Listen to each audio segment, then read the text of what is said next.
Thank you, everybody, for being here with us today.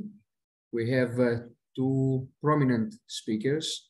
We are very proud and honored to have with us Professor Robert Post and Professor Alan Swan. The first speaker will be Professor Robert Post, and the title of his speech will be Need for Early Recognition and Treatment of Childhood Bipolar Disorder. Professor Post is an expert in the field.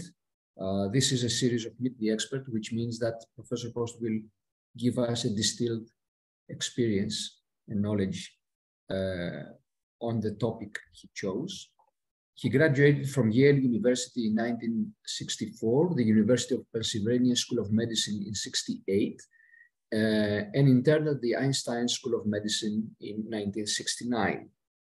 His psychiatry residency was completed at the Massachusetts General Hospital, NIMH, and George Washington University.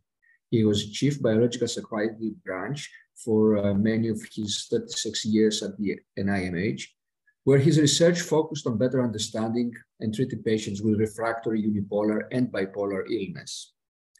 His group has won major awards from the Society of Biological Psychiatry, the APA, the ACMP, the Anna Monica Foundation, the NASAD, the NDMDA, the NAMI, ACP, ISBP, and the CIMP. He is on multiple editorial boards and has published more than 1,000 papers. He is the author of a book entitled Treatment of Bipolar Illness, a case book for clinicians and patients, published in 2008 by W.W. Norton. He is also editor of the Bipolar Network News, which is a quarterly free newsletter which is available online at www.bipolarnews.org.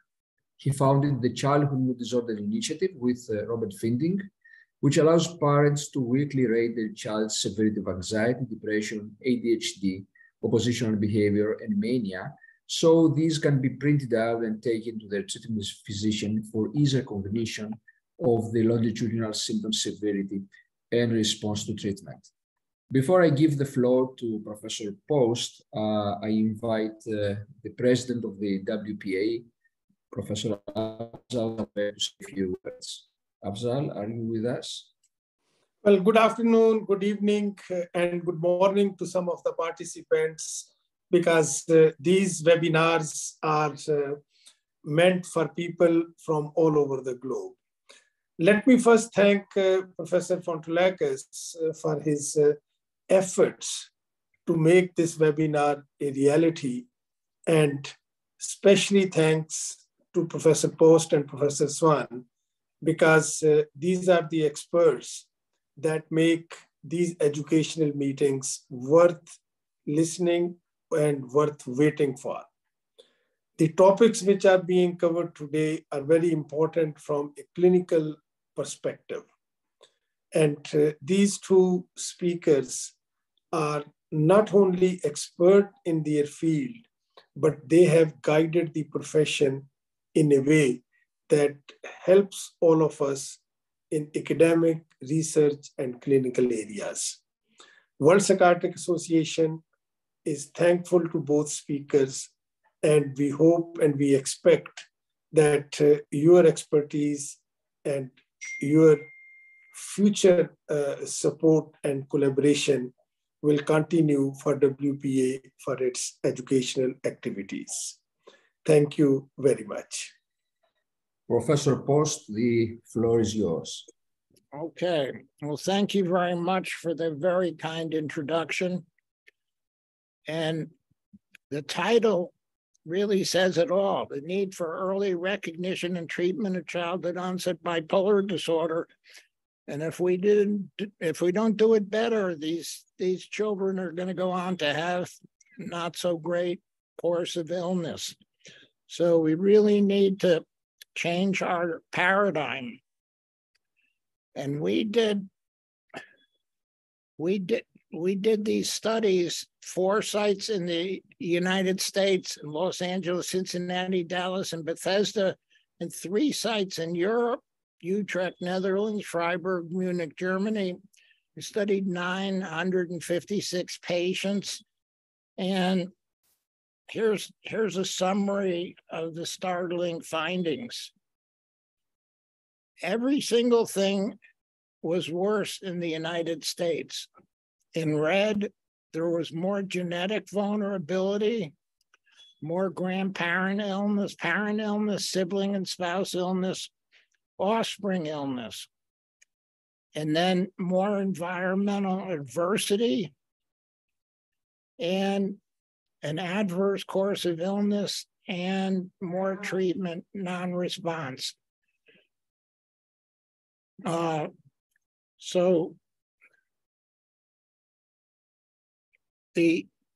sorry, what? You know, the people were allowed to sit that. Yeah, but if they could do it quietly, that'd be good. Well, I don't know. Just over there. Yeah, so I've had to do this in a cafeteria in a hospital. I'm sorry. So this leaves us with more genetic vulnerability, more stress and sensitization to stress, more episodes, and more substance use. And all of these influence each other, and you end up with more severe and treatment refractory illness. So we have to avoid illness progression and treatment resistance. And how do we do that? We attempt primary prophylaxis in those at high risk. We need to treat prodromal syndromes. And new data that I'll show you is that we need to treat continuously after a first mania. And then we have to prevent further illness recurrence and treat anxiety and substance abuse comorbidity that are very present in our patients, and use intensive multimodal treatment. Often that's quite complicated in the treatment-resistant patient. So here's the startling findings. 2/3 of the illness in the US begins before age 19 and 1/4 before age 13. And this is way more than in the Netherlands. It's like the STEP BD study. It's like the Pittsburgh Registry study compared to 10 European countries and so on. So it's well replicated finding. And this is a particular problem, more early onset illness, because it's a risk factor for a poor outcome in adulthood. There are about 7 studies supporting that. And then on top of that, the delay to first treatment independently relates to a worse course of illness, including more depression and severe depression, more episodes, and more ultradian cycling in adulthood. So there's a double whammy there. And then if we look at the US patients, they're really much more ill than the European bipolar outpatients. More anxiety disorder comorbidity, more alcohol and substance abuse, more rapid cycling, almost 3/4, more than 20 episodes. And despite this worse course, they get fewer hospitalizations in the US, and there's more prospective non-response. So the adults really have a tough time, and then the offspring also do. The offspring of our bipolar patients have more unipolar depression, more bipolar disorder, and more substance abuse than the Europeans. So it's a real problem. And the parents and grandparents of our bipolar patients in the US have many illnesses: depression, bipolar, alcohol, substance use, and other illness. That familial burden breeds true into the offspring.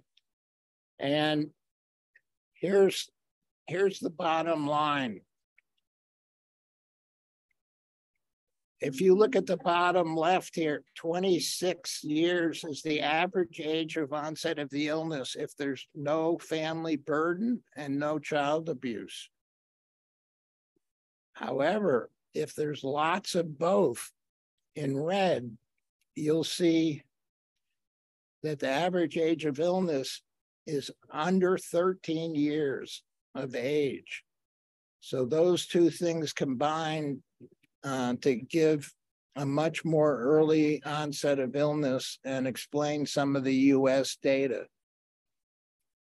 And then it turns out that Axelson et al. In Pittsburgh followed patients carefully, bipolar patients, for 7 years of follow-up. And they found that 74% of the offspring of a bipolar parent will develop a major psychiatric diagnosis upon follow-up. And then almost as startling is that 46% of the offspring of the community controls who didn't have a bipolar parent also had a major psychiatric diagnosis. So now it looks like children in 3 generations in the US are sicker psychiatrically than the Europeans. That's a provisional finding. However, Banks in JAMA in 2006 also concluded that Americans, 55 to 64-year-old white males, are much sicker than the English. And this was all kinds of medical illnesses, including diabetes, hypertension, heart attack, stroke, lung disease, and cancer. And they covaried for all the confounders.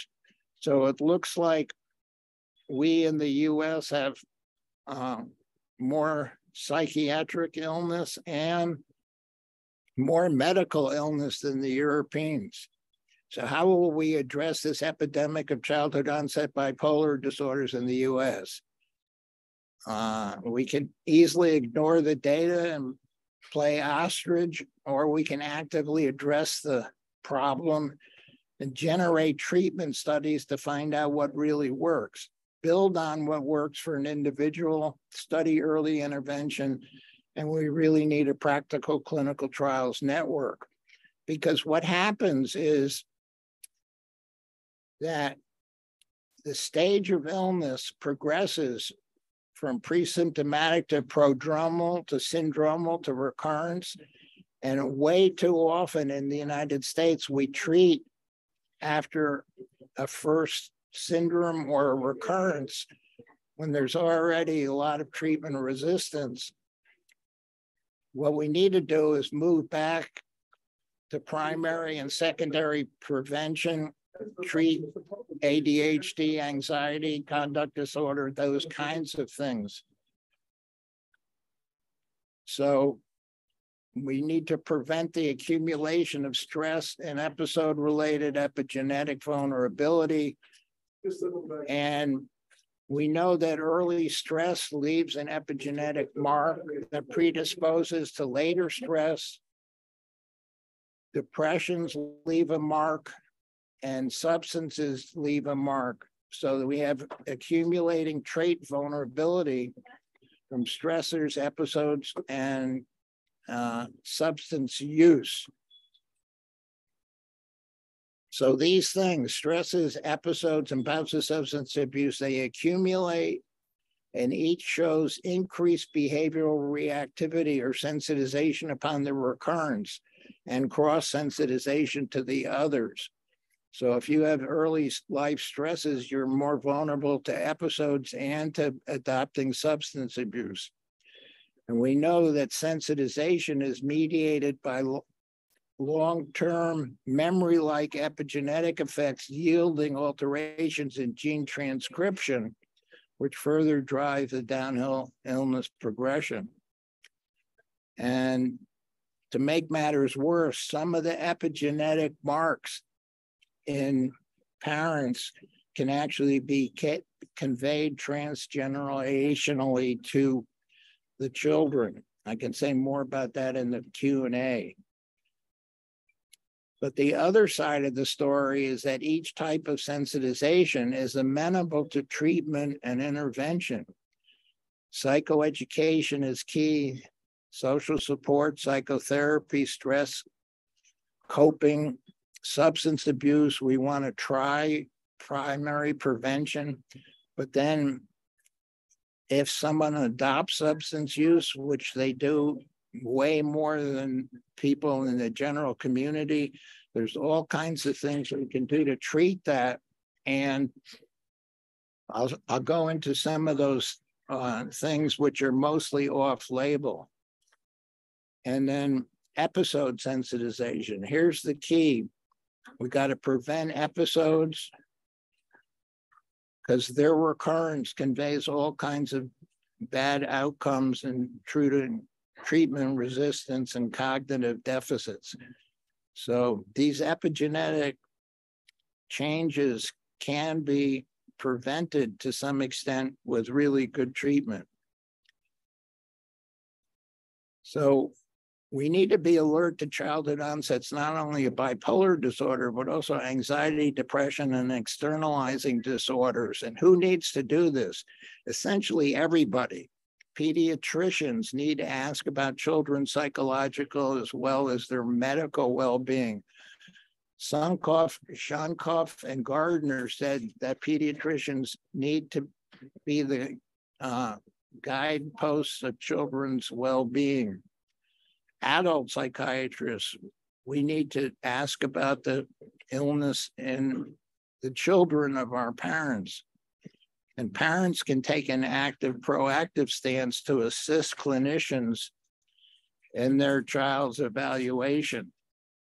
So everybody needs to be on board with this. The other thing is if we treat a parent's depression well to remission, that leads to fewer psychiatric illnesses in the offspring. Here's one of the problems. With Bob Findling, we studied patients who at age 12 had classic bipolar disorder or ADHD in green. And if you look at all the ADHD type things, hyperactivity, impulsivity, racing thoughts, those kinds of things, they don't differentiate who's going to become bipolar. But what early differentiators are, even in the first years of life, is brief and extended periods of mood elevation, decreased need for sleep, more irritability, poor frustration tolerance.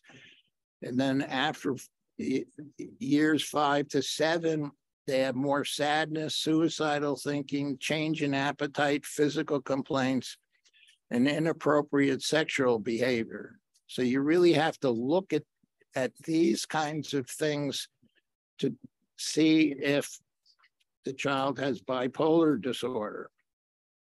And this is a particular problem because there's 20 FDA-approved drugs for ADHD in young children. There's only one drug for young children with bipolar disorder. So what happens? Pediatricians who see the most kids in the United States end up using stimulants and antidepressants way more than is necessary. And it turns out that even in adults, antidepressants are largely ineffective in bipolar depression. And then in childhood depression, that's even a bigger risk factor for switching into a mania on antidepressants. So we have not so good treatment and lack of treatment. Only 2.2% of US kids aged 13 to 18. Of those, only 22% are in any kind of treatment. And in Barbara Geller's study, where she carefully diagnosed bipolar children, and then they were treated in the community, they never received consensus recommended treatment on 8 years of follow-up. But those who received lithium did do the best. And that's like Halfman's data from Pittsburgh, that lithium in the mix had a much better effect on depression and suicide attempts than atypicals or anticonvulsants. And yet, we have this ongoing problem. Paul Deserini in 2007 looked at 7,000 newly diagnosed patients with bipolar disorder. And the first prescribed drug class in 50% was an antidepressant. And monotherapy with antidepressants, which is not recommended, was very common. fewer on anticonvulsants, almost none on lithium, few on antipsychotics.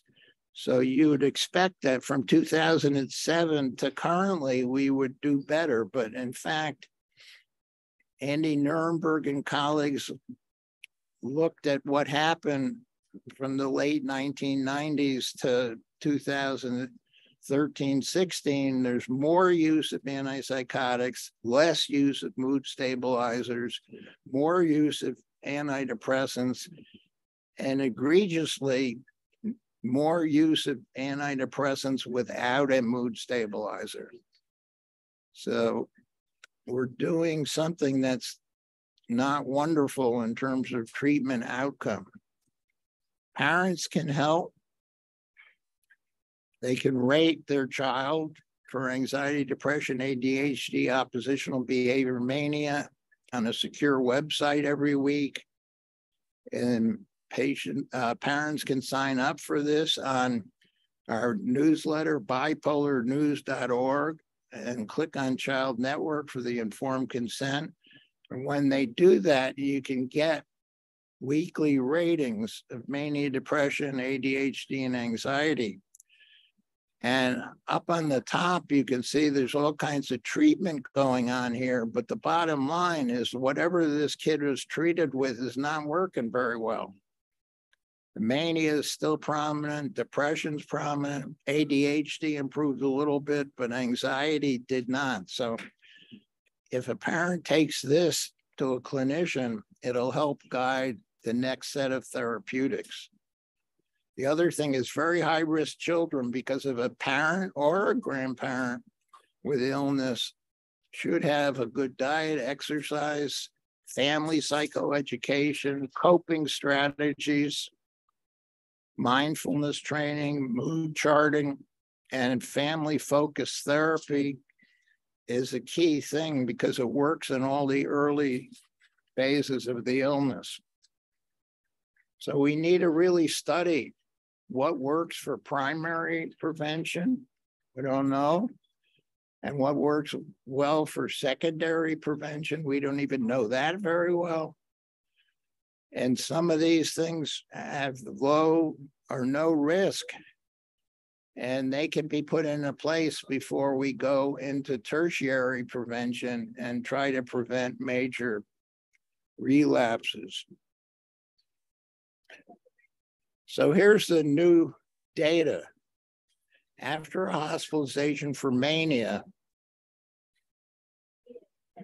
we need to treat continuously.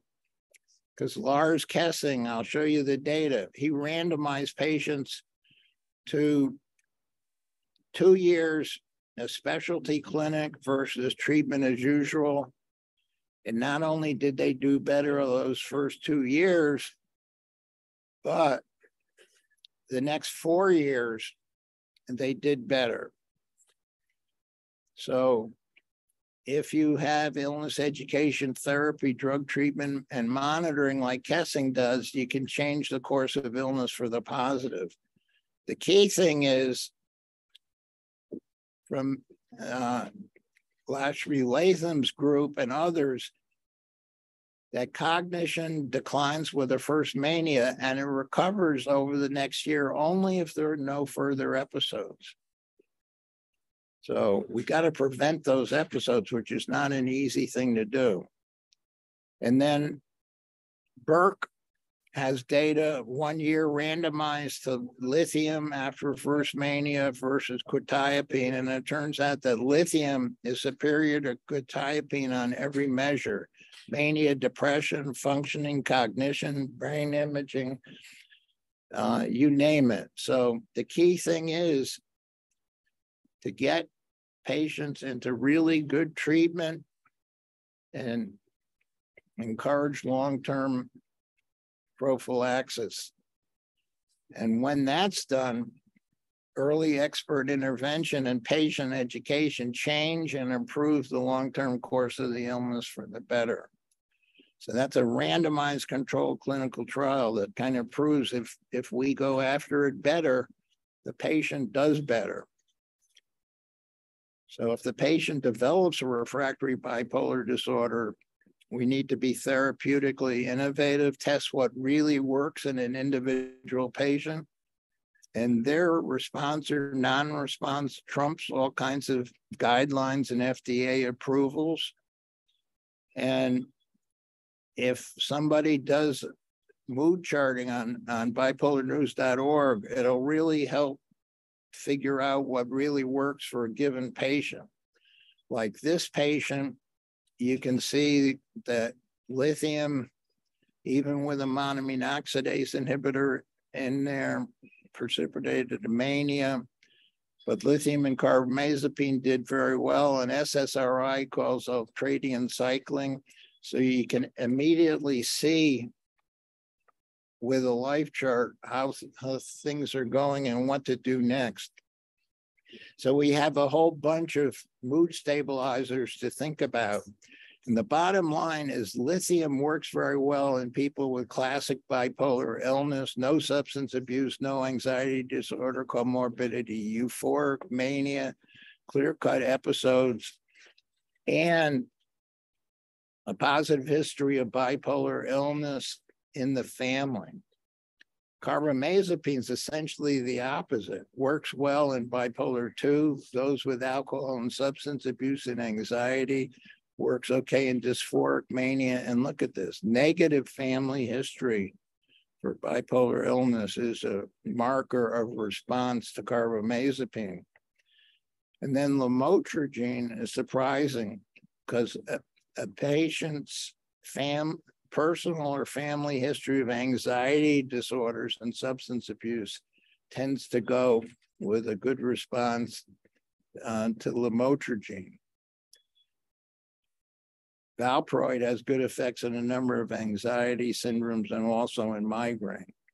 So there's a few things that we can use to have soft predictors of who might respond to which of these mood stabilizers.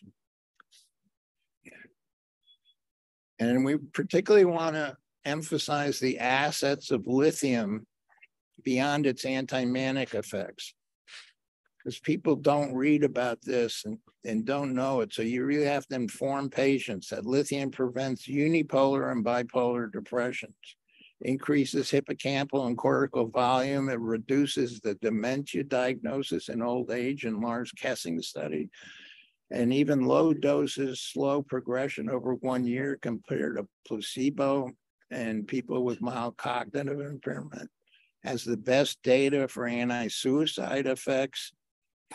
And here's an interesting one. I actually tell patients about the length of their telomeres, and that lithium directly increases telomerase, puts more DNA on the telomeres and keeps them more healthy. So there's lots of good positive things that patients need to know about. The other thing is that the side effects of lithium have been overemphasized. Renal dysfunction doesn't start for a long time. And in fact, end-stage renal damage is more common with the anticonvulsants than it is with lithium. And people say, oh, lithium causes thyroid dysfunction, but that's easy to treat with thyroid replacement. And my take is that low doses of lithium, anything patients will tolerate to get rid of tremor and other things, are what we should put in there. And then if there's more lithium-like effects needed, a dihydropyridine calcium channel blocker like nimodipine can supplement lithium's effects. And we can ask the question whether this risk factor, the calcium influx channel, CACNA1C, which is a dihydropyridine subunit, will that predict response to the dihydropyridine calcium channel blocker, nimodipine? So an easy study to do, but it's not yet been done. And what are the things that do work if the antidepressants don't? Olanzapine, fluoxetine, quetiapine beats placebo hugely. Lurasidone does too.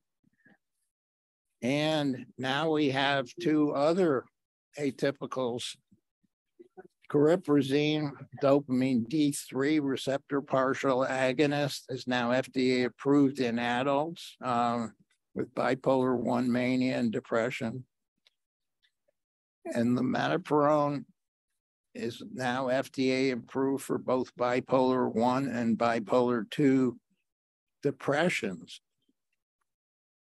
So we have things that actually do work.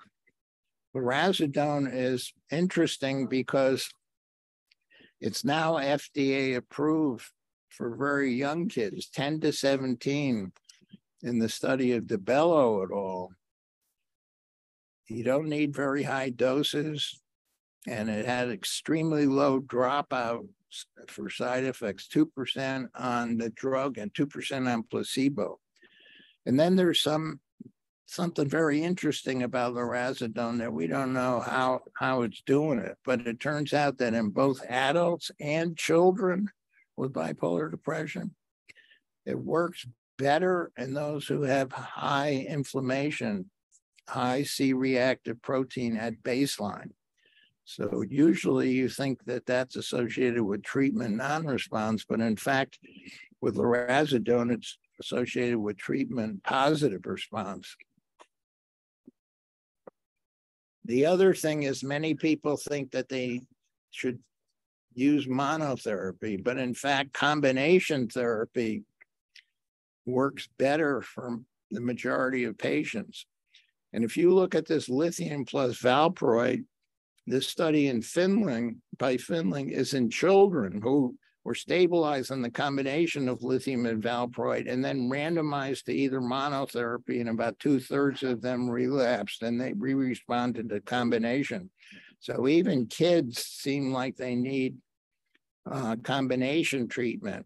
And these other combinations also work, and lithium and valproate with an atypical work better than either one alone. So complex combination therapy is common and necessary for many other medical illnesses, targets multiple symptoms and comorbidities, and you need to use it if mono or dual therapy does not work well enough. And everybody says the more meds you use, the more side effects you get, but that's not true. If you use these drugs carefully and sequentially, you can actually avoid side effects with more complicated treatment and get a better response, more full remission. Okay, so there's more comorbidities associated with bipolar disorder than almost any other psychiatric illness. And the thing is that almost all the treatment of these is off-label. The only one that's on label is valproate. But N-acetylcysteine will go through, works in a whole bunch of addictions. Gabapentin doesn't work in mania, but it works in anxiety, social phobia, alcohol and pain syndromes. Topiramate is the same. It's not an anti-manic, but it works in alcohol, bulimia, and migraine. Zonisamide also, alcohol and bulimia, modafinil with cocaine. So using things that are off-label is necessary to go after the comorbidities. The N-acetylcysteine is particularly interesting because it works in all kinds of substance abuse addiction, even gambling addiction, and all kinds of habits, trichotillomania, OCD, stereotypy, and autism, bipolar, unipolar depression, negative symptoms of schizophrenia and PTSD. So the question is, how could one drug work in all of these conditions? Really seems like it's impossible, but N-acetylcysteine increases the growth of glial glutamate transporters, gets glutamate out of the synapse and the nucleus accumbens, and that may be what makes it so effective in many habits and addictions. Peter Kalaeus pioneered the N-acetylcysteine data with cocaine addiction, and NAC reverses not only the proclivity to restart cocaine, but some of the anatomical changes as well.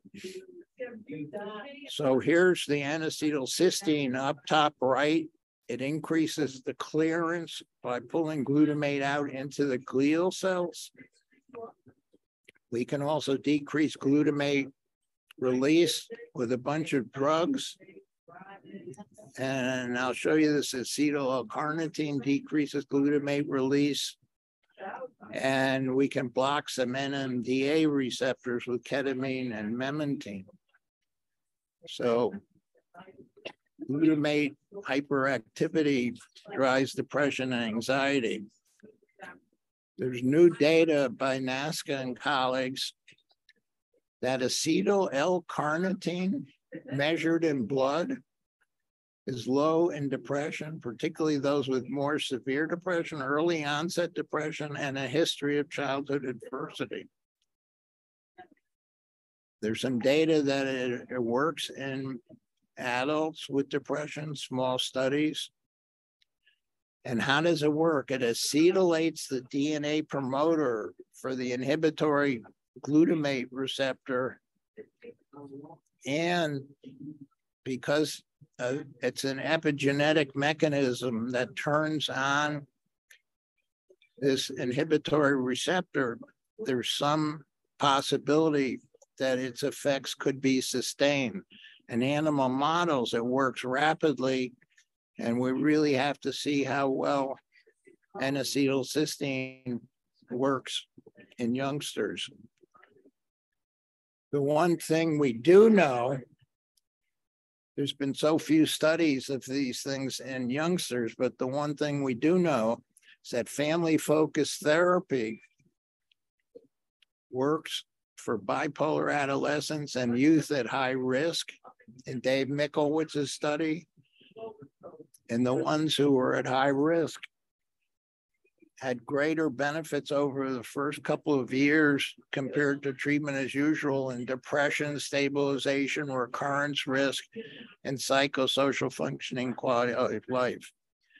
So Dave Michalwitz is very careful. He wouldn't say this, but I think we need to say that very high-risk children should receive family-focused therapy or its equivalent, because it seems to work across multiple kinds of psychiatric illness.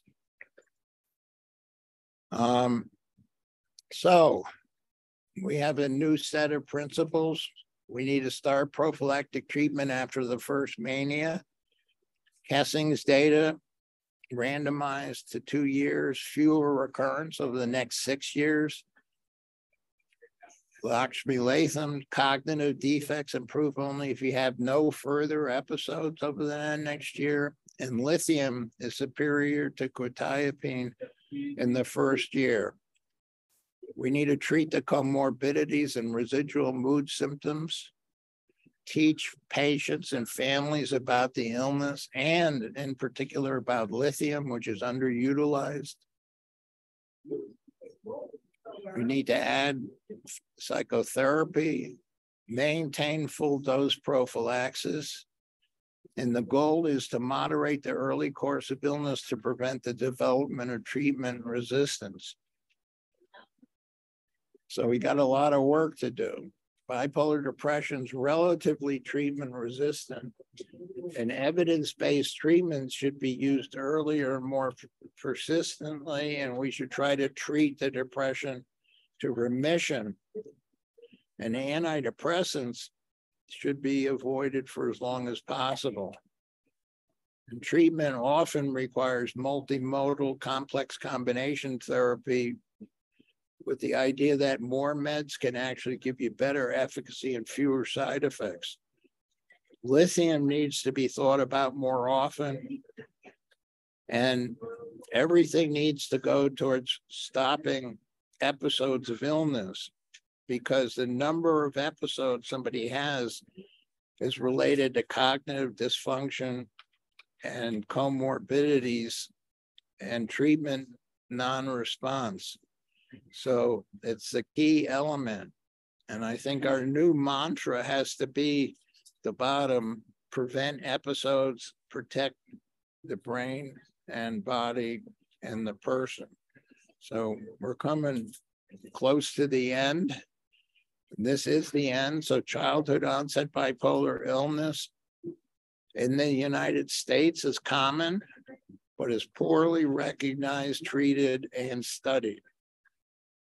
So earlier recognition and comprehensive prophylactic treatment can convert childhood onset bipolar disorder into a much more benign illness.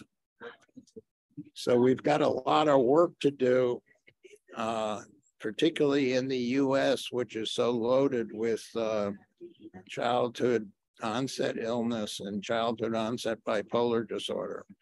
So with that, I will close the talk and see if we have some time for questions, either now or after Alan's talk. Thanks very much for listening, and work hard and going after this illness in kids.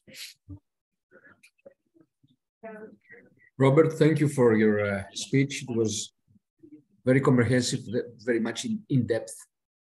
There is, first, I would say to those people who ask whether the material of the webinar will be available, yes, it will be soon uploaded in the WPA educational portal and also in YouTube, and soon we will have also a book with the speeches of the Meet the Expert webinar. Let me start with the questions or the comments. I kept two points in your speech, which I find very difficult to persuade colleagues to follow, because they are very important, but it's outside the everyday practice as usual. The first is the chart.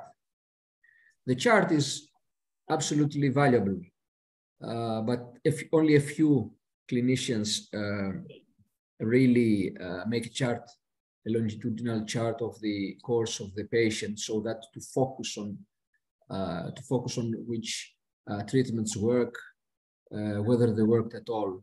And the second was that we need to have maintenance treatment already since the first episode, because this changes the prognosis to more favorable. And because only avoiding future episodes prevents this neurotoxicity because of manic and psychotic-like episodes. So this is my comment. It's very difficult to persuade people to follow these two principles. Yeah, so the mood charting, I encourage patients and family members to do the mood charting. When I was at the NIH for 37 years, I did rounds every Monday morning. The first thing I asked is to see the patient's mood chart, and I could tell immediately how they were doing and what it took to get them better. So if you can convince them to do that, that'll be very helpful. The other thing is, when I do a consult, I do the consult with taking a mood chart, actually, to try to get at what the illness looked like before and see what we can do to head it off.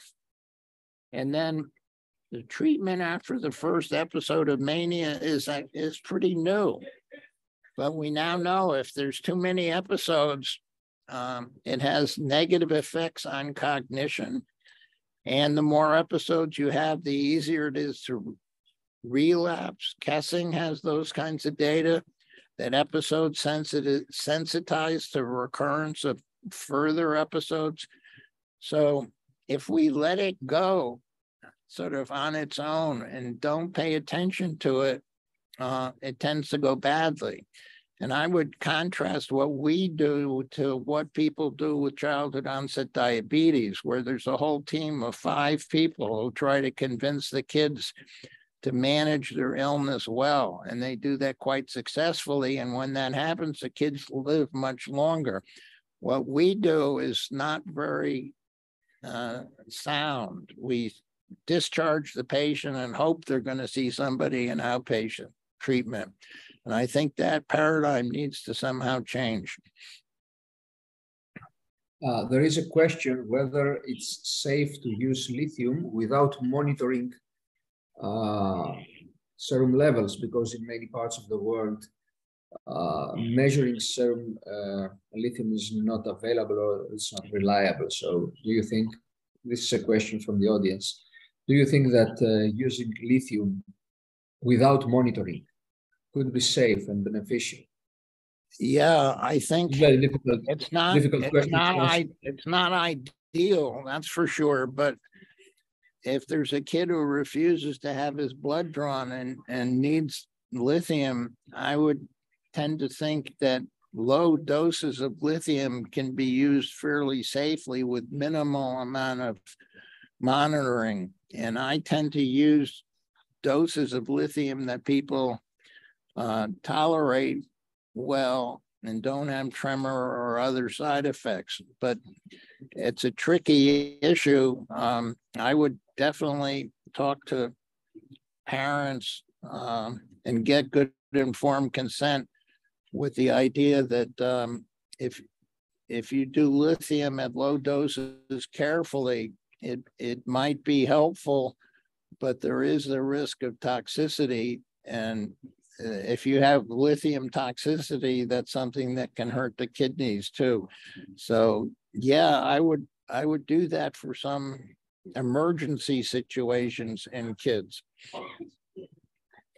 Okay.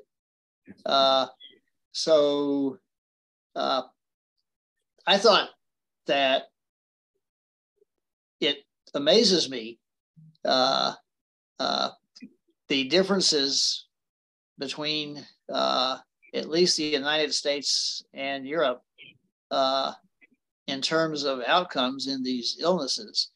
And particularly in terms of possible preventive things that we could be doing. And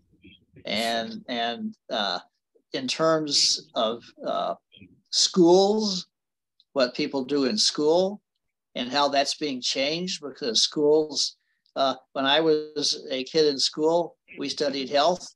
Now I don't think that's done much anymore because of the fact that it's not in these testing systems that are used. We had recess.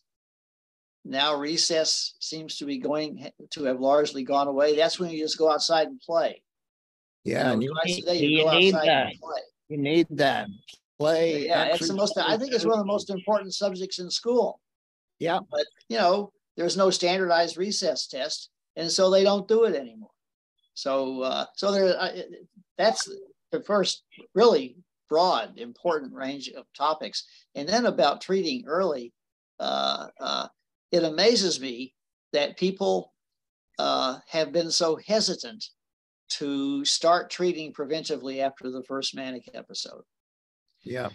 And I think that the next thing that we need to do there is to get the additional knowledge that we need, which we may also have more of than we think, to treat effectively and preventively after the first episode of bipolar disorder, period, which is a depressive episode 2/3 of the time. Yeah.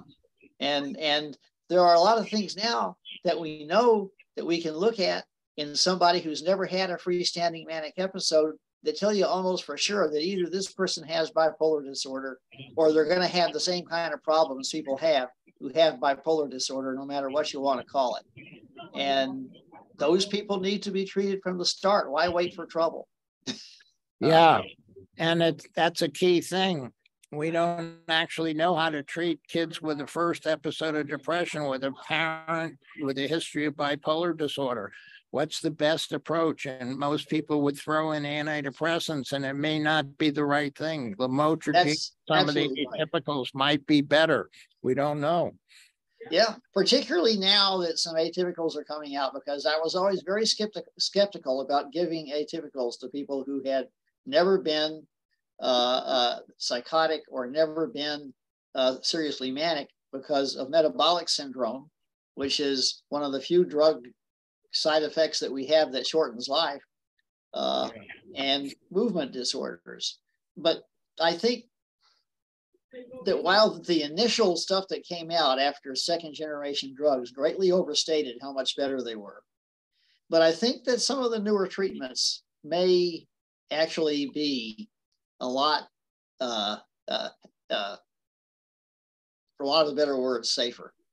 Yeah. And I hope they can find their way. The trouble is that at least in the United States, those medicines cost about as much as car payments. You know, I mean, they're frightfully expensive. And that's, so far as lithium goes, there is so much lithium phobia. And I agree with everything Bob said about lithium. We need to be using it. We should put it in the water supply. But nobody is selling lithium. Yeah, for sure. That's why informing patients and parents about lithium, I think, is really important, since it seems to be, no matter how many studies there are, it always comes out as one of the best treatments for preventing both depression and mania. Yeah, you know, the medical care in Europe is another asset where it's free, and in the US, you have to pay, and even if you have insurance, these meds are super costly. So that's another impediment to good treatment. Yeah. So we need to go on with your speech, Alan. Okay. Professor Post, will you stay with us? As long as you can. Yeah, I will try for a while, and because I got to go back to an EMG hospital appointment. So the second speaker for today is Professor Alan Svan, a dear friend from the old good days. We haven't met for over 10 years, I think. Alan Svan is going to talk about lifetime and instant, the temporal architecture of suicide. He attended the University of Texas Southeastern Medical School at Dallas, straight medicine internship at Columbia Presbyterian Medical Center in New York, research fellowship at the National Institute of Neurological Disorders and Stroke, psychiatry residency at Yale University School of Medicine, and initial faculty appointment as assistant professor in the same school. He was in the Department of Psychiatry at the University of Texas Medical School at Houston from 1980 to 2013, followed by Baylor College of Medicine and Michael DeBakey, VAMC. Academic activities combine teaching, clinical administration, and research. Teaching includes didactics, supervision, and mentoring of medical and graduate students, residents, and postdoctoral fellows, community education and support activities, resulting in teaching awards at UT and Baylor. Clinical responsibilities have included setting up an outpatient program, supervising inpatient and outpatient clinical units, and caring for patients directly and for consultation or second opinions. Administratively, he served on the IRB at UT Houston for 25 years and was vice chair and chair and on Health Science Center, Medical School, Graduate School, and departmental committees. He was vice chair for research at UT Houston from 1990 to 2013, and also serving on or chairing other committees and work groups at Michael DeBakey VAMC, and have served on Research and Development Committee. He has over 300 refereed publications, written 87 chapters, invited reviews or commentaries, and currently focuses on interactions between long-term and short-term mechanisms in the immediate regulation of behavior, especially regarding mechanisms of disease progression and suicidal behavior, with preclinical human research, which includes impulsivity, sensitization, and regulation of action, both long-term and immediate. Long-term is sensitization and immediate impulsivity. Okay. So there is another page with decorations, awards, and distinctions. Alan, I will omit all these, and I will give the floor to you. Okay, thank you We are very very much. happy and honored to have you. Well, I'm very happy and honored to be here, and appreciate this opportunity, and hope that this will be useful. So we're going to be talking about suicide and how suicide risk and action develop over time. And you'll see that there's a certain degree of overlap with some of the things that Bob talked about. So this slide, things haven't changed that much since this slide. I should update the age of it. But basically, it shows in the United States the fact that suicide is the leading cause of fatal trauma. It is 3 times as common as homicide. And that's a fairly common, a fairly stable finding, and substantially more prevalent than death by motor vehicle accident. And that's not allowing for the fact that a certain number of deaths by motor vehicle accidents are what they call crypto-suicides. It is the number 2 cause of death in people who are between 10 and 14 years of age. People don't think of suicide as robbing decades of years from people's lives. We tend to think of suicide as happening later in life.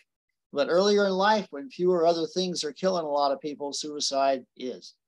And so that's what we're up against. It's been increasing in children and adolescents. And so we're going to go into what we might be able to do about it and how its timing goes. And so the time course of risk has several factors that interact. And when you have things that interact, in brief, you get chaos. So there are certain things that seem to affect risk over the lifetime, epidemiologic and other characteristics.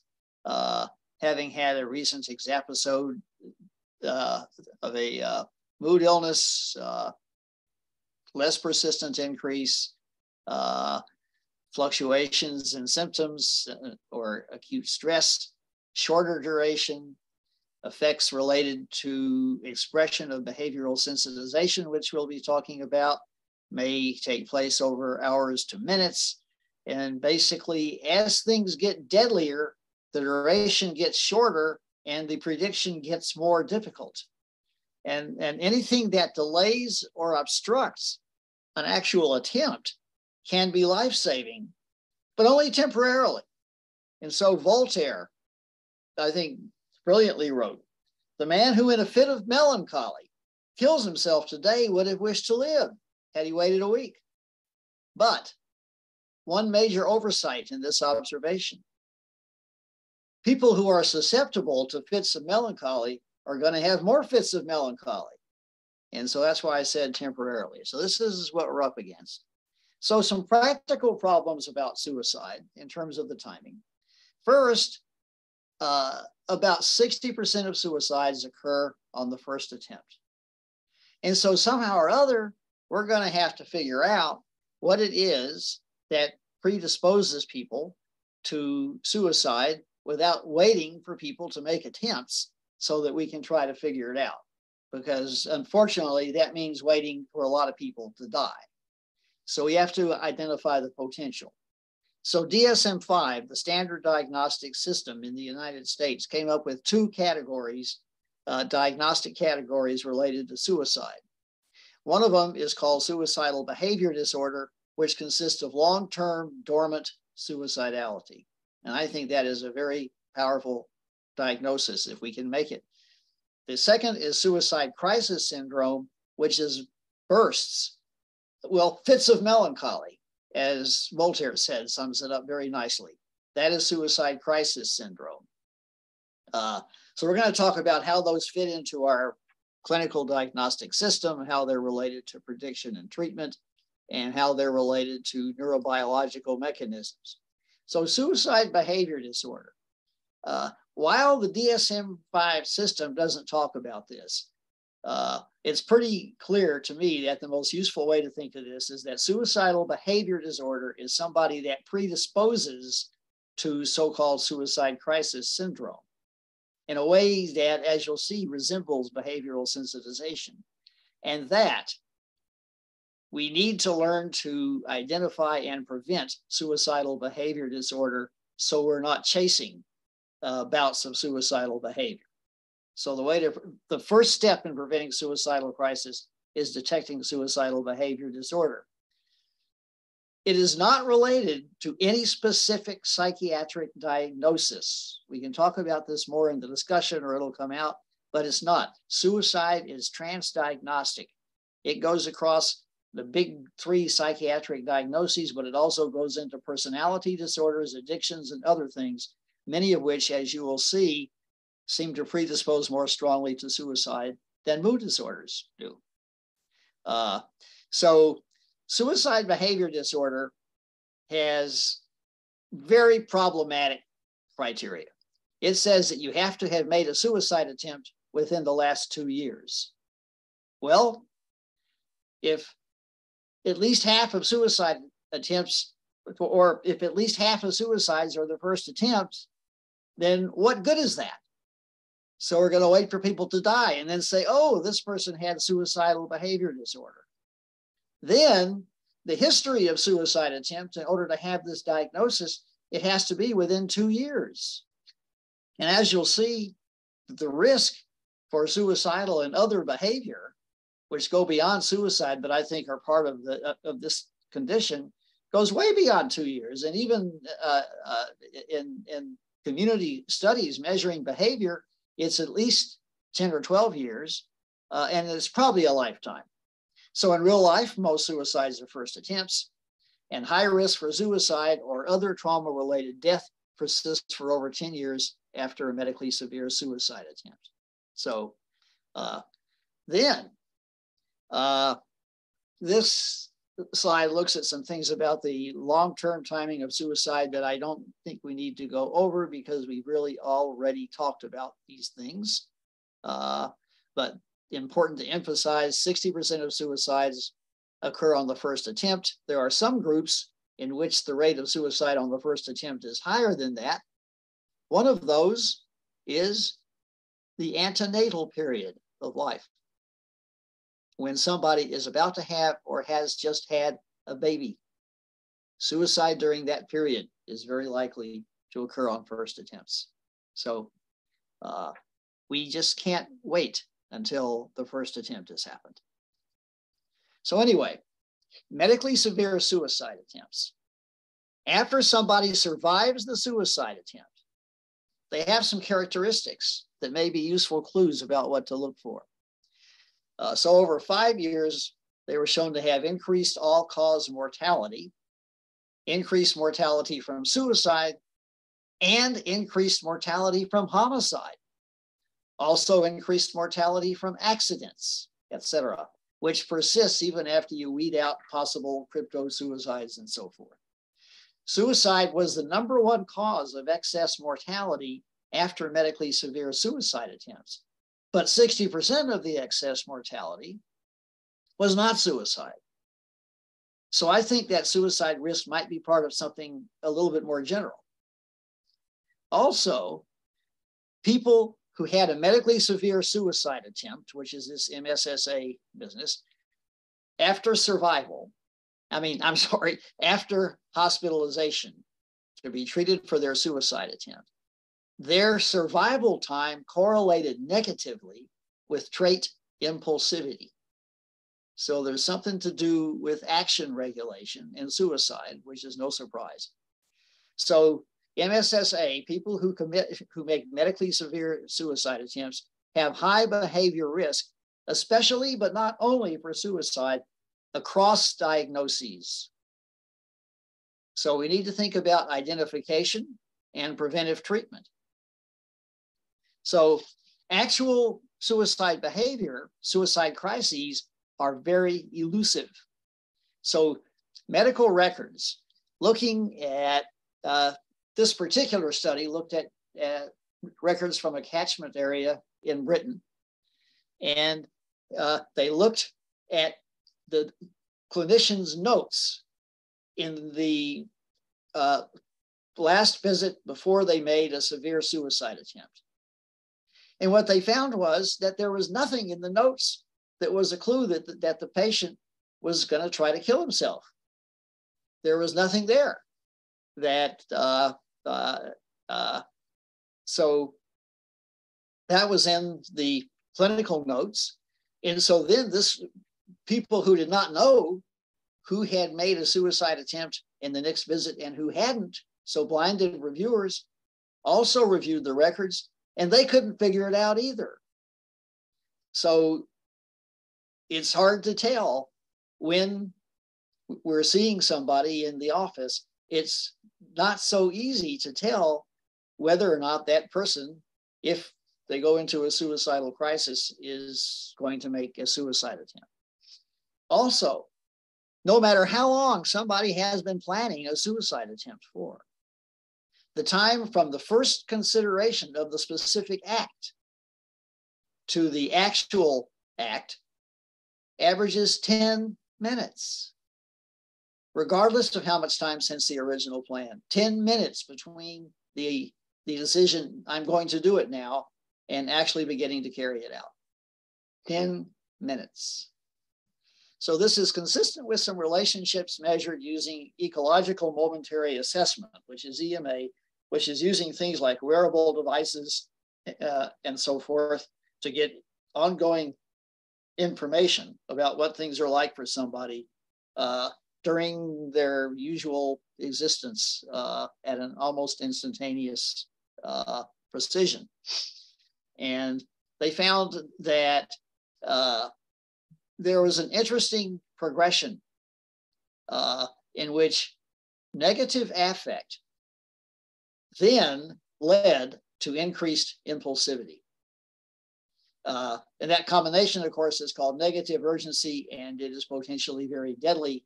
And you don't have to have major depressive disorder or any other diagnosis for this to happen to you. Also, EMA showed that suicidal ideation or intent can vary rapidly. And even though it may correlate with over time with things like hopelessness and so forth, the rapid changes in suicidal ideation didn't seem to correlate with those things. So there's an innate unpredictability in it. So it results from interactions between short and long-term processes leading to this essentially chaotic course. This is what we're up against if we wait for suicidal crises. So we need to do whatever we need to do. The slide says treat suicidal behavior disorder. If only, I'd say if only it was so simple, if it was possible, but if only it was so simple, we need to do something like that to prevent suicide crisis syndrome. And it's obvious that part of what we have to do to prevent suicide crisis syndrome has to do with our relationship to the individual. Okay, so for the next couple of slides, I'm going to talk about a study that we did looking at veterans in the community. They did not have any particular psychiatric or medical problem. They were a pretty good cross-section.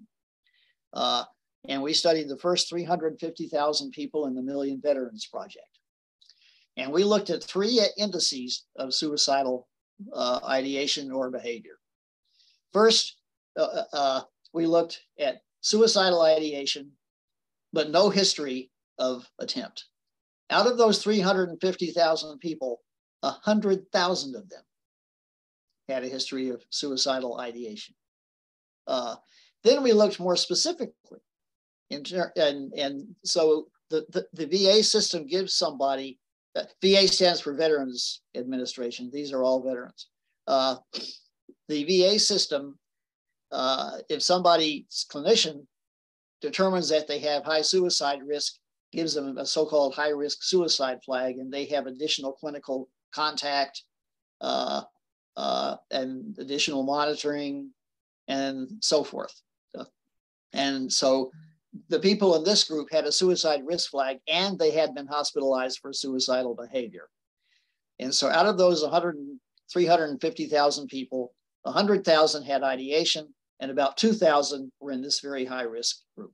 And everybody else, there were about 200,000 people who didn't have any history of suicidal ideation or behavior. And we looked at relative risk for these levels of suicidality in people who had major psychiatric disorders diagnosed in the VA clinical system, major depressive disorder, bipolar disorder, schizophrenia, people who had addictive disorders that were detected and monitored in various odd ways, but you'll see, but basically substance use disorders, alcohol use and smoking. And third, impulsive aggressive or externalizing conditions like so-called personality disorders or misbehaving to the point where they were not allowed in the VA facility unless they saw a security guard first and got a little badge and so forth, or arrest or incarceration. So we looked at those three groups of people particularly. We also looked in terms of addictive disorders of smoking. Smoking has a very powerful and disturbing relationship to suicidal behavior. It related partly, but not entirely, to the very interesting pharmacology of lithium, and partly to the fact that smoking produces episodic hypoxia, which is not good for the brain or for behavior. So anyway, this is what we found. So the first slide shows this is people who had major psychiatric disorders. And so you can see that the rate of suicidal ideation was the same across them all, but about 2.5 times the general population. But the rate of having the severe suicidality was higher than that, always significantly higher than that. But you see, it was surprisingly low in major depressive disorder. In major depressive disorder is a relatively large number of people. It's relatively common, and they have a lot of people with suicidal ideation. But it's interesting that at least in uncomplicated major depressive disorder, that the rate of severe suicidal behavior is lower than you might have expected. Not the first time that's been noticed. There was a guy named John Himmelhoff at the University of Pittsburgh, a brilliant clinical researcher in bipolar and mood disorders. And how could he possibly have had a better name than Himmelhoff? But anyway, he noted that in major depressive disorder, there was something that was protective against suicide, that tragically still people got through and killed themselves, but yet there was something protective about it. But anyway, and we can speculate about what that might be. So you can see that in bipolar disorder, the risk ratio for suicidal behavior, severe suicidal behavior was much higher, 7.5 compared to 3.5. In schizophrenia, it was almost as high as bipolar disorder, and in all of them, it was about 6.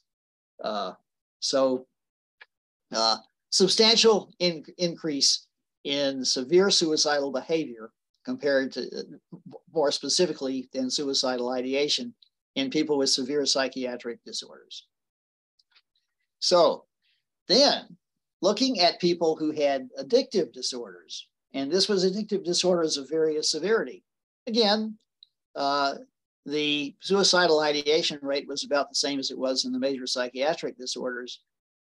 People who had problem drinking, which was an audit C score of greater than 3, had increased rate of severe suicidal behavior, but not much.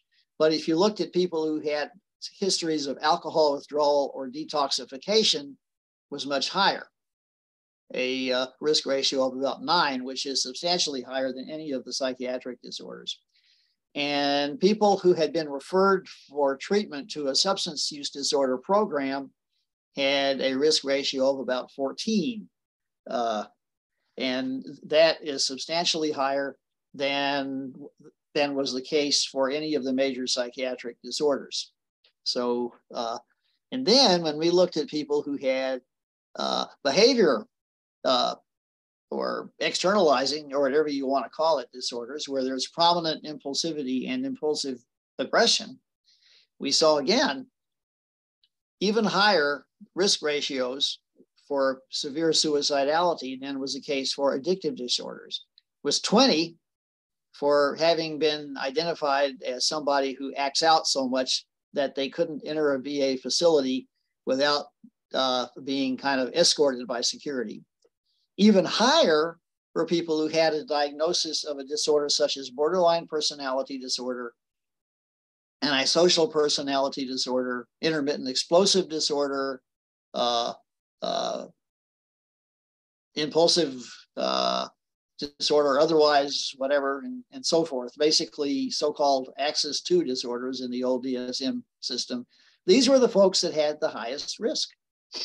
And then it was lower for incarceration or arrest because I think partly that's a very broad category. And in terms of the sort of things that they might have been arrested or incarcerated for. And there's a big difference between arrest and incarceration because many people who are arrested wind up not getting convicted. And so then this last thing here was, shows a risk ratio of 16.2 is people who had any of these so-called externalizing conditions, which is somewhat higher than it was for addictive disorders and quite a bit higher than it was for major psychiatric disorders. And this shows that if you look at smoking, which in and of itself increases high risk for suicide and also has been shown repeatedly to increase suicide, period. It depends on how long you've been smoking, and it depends particularly on how many cigarettes you're smoking. And for this study, all we had was people who are currently smoking or not currently smoking. And it shows that basically the higher the relative for any of the psychiatric disorders, the higher the relative risk of smoking was, the higher the relative risk of severe suicidal behavior was. And this did not hold up for suicidal ideation. And I think nicotine is involved in impulsivity and negative urgency, and activation of nicotinic receptors is required for behavioral sensitization, the very important phenomenon that Bob Post was talking about. So further, it's been shown repeatedly that living at high altitude actually increases the risk for suicide somewhat. And then that was refined, showing that intermittent hypoxia is what does it, and smoking causes intermittent hypoxia. So anyway, so that suggests that behavior sensitization to stressors, very common in people with externalizing disorders, or addictive substances, seems to be related to suicidal risk and behavior, as well as impulsivity from looking at the properties of suicidal behavior. And so we have the process of sensitization. Who is susceptible to it? That varies greatly. There is something genetic about it, but it's increased if somebody has increased trait impulsivity, because trait impulsivity increases your susceptibility to hyperarousal. And the original exposure to a sensitizing stimulus can be early trauma, can be cumulative adversity, which is powerful, can be exposure to an addictive stimulus, sensitization to addictions and to uncontrollable stressors are synergistic, and either an addiction or a stressor, if it occurs during pregnancy, the fetus, after getting born and growing up, is more susceptible to these disorders as if sensitization had occurred in utero. And this has been looked at quite a bit in animals. Less easy to look at this in humans. There's some work done with people who were born during military sieges and so forth. So once sensitization develops, then you have something that's like suicidal behavior disorder. Whatever it was that you got sensitized to, you have a latent set of changes that will occur if you are exposed to it. But if you are not exposed to it, it won't be obvious necessarily that anything is wrong. you're susceptible to hyperarousal. It can be superimposed on sensitization to other things, etc. And then the suicide crisis syndrome is like what happens when somebody who had behavioral sensitization is exposed to a sensitizing stimulus, especially if it's in a context of arousal. And so you have stress-related hyperarousal, stress-related impulsivity, stress-related anhedonia, something that's in substance abuse literature called fluctuating disinhibition, which is exactly the same thing that, let's see there. I just have to tell my computer to stay up. Okay, so it's certainly describes what Voltaire talked about: increased action impulsivity and high and unpredictably severe risk for suicide or other high-risk behavior, not just suicide. So what predisposes towards suicide seems to be a combination of impulsivity and, for want of a better term, hopelessness. And I'm going to pass over this slide because other slides say the same thing. So a particularly dangerous thing is activated depression that can occur in bipolar disorder mixed states. It can occur in people who have labile affect for any reason. It isn't limited to any particular psychiatric diagnosis. At least half of people with schizophrenia, by the time they get psychotic, for example, have already met criteria for a major depressive episode. So psychiatric syndromes can produce activated depression. Substances can, like antidepressants, like Bob Post was talking about, and people who are susceptible, things that somebody is taking for self-treatment. Alcohol is both a stimulant and a sedative. And we found that in people who made severe suicide attempts, even if they didn't have an alcohol use problem, they tended to drink when they were making the attempt. And I had one patient tell me, "Doc, I know I don't have the nerve to shoot myself, but if I have a glass of wine, then I can do it." And that's a very common way that alcohol is related to suicide. Also, alcohol produces behavioral sensitization if you get addicted to it. And so addictions, intoxication or withdrawal, all sorts of things. Environmental situations, overstimulation, stressors, especially if other trauma has already sensitized somebody, and the combination of depression and impulsivity. And that's probably the bottom line. Depression, by which I mean depressed affect, not necessarily major depressive disorder, and impulsive behavior. So we're going to talk about those things a little bit now. So impulsivity is that you basically act before you have a chance to think about it. People are not the same. Don't have constant severity of impulsivity. It can vary, and that's very important for us with suicide. No specific behavior is impulsive. Impulsivity is not poor judgment. It is no judgment. And because when somebody has, in normal life, a stimulus to respond to or something, we process that stimulus for at least a half a second before we're really consciously aware of everything about it. It gets into the right sensory cortex in about 0.3 of a second, and you're sort of consciously aware at 0.2 of a second. But action impulsivity interferes with responses to stimuli at 50 milliseconds. So it short circuits. Somebody may have good sense, et cetera, but action impulsivity short circuits that. And so that's what this slide, trait impulsivity is. Impulsivity is kind of a way of life and a way of thinking. You aren't necessarily acting any different, but you tend to have attitudes and ways of responding to things if the circumstances arise that would be considered impulsive. And trait impulsivity is related to hyperarousal in an interesting and nonlinear manner, and it predisposes to behavioral sensitization.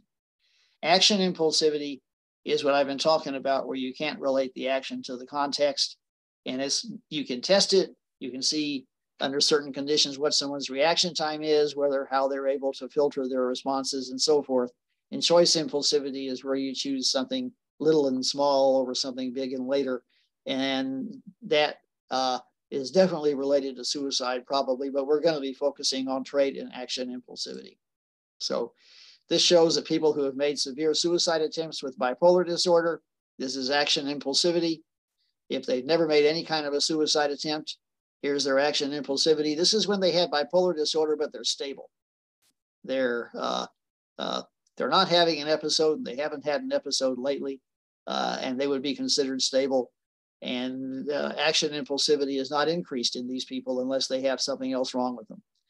This is if they've made a suicide attempt, but it was not considered severe. There was no injury. There was no strong intent. And this high box up here is what happens if they've made a potentially, they say, potentially fatal suicide attempt. So you see that action impulsivity is in some people who are susceptible to potentially fatal suicide attempts, sort of a dormant trait. It's always lurking there. You give them the test and make them respond to something, and they show you that it's there. But most of the time, you might not see anything. So this shows that the reaction times got faster. The same thing.